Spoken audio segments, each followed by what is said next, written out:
ao presidente Fernando Horta, toda a comunidade da Unida Tijuca, a comunidade do Borel.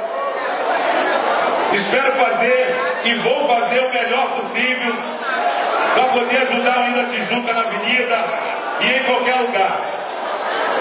Quero agradecer também as pessoas da Vila Isabel que aqui estão presentes. Veio muita gente da Vila. Quando a gente trabalha sério, trabalha com amor, trabalha com carinho, a gente consegue fazer bastante amigos. Agradecer a todos os amigos que aqui são presentes, em nome da Rússia, também do Julinho.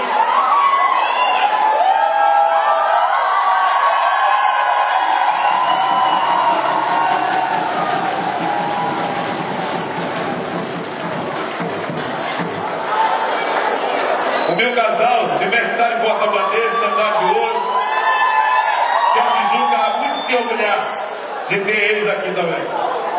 Agradecer a bateria por agradece Casa Grande. E vamos juntos. E o povo vai comer na avenida. E eu quero dizer o seguinte: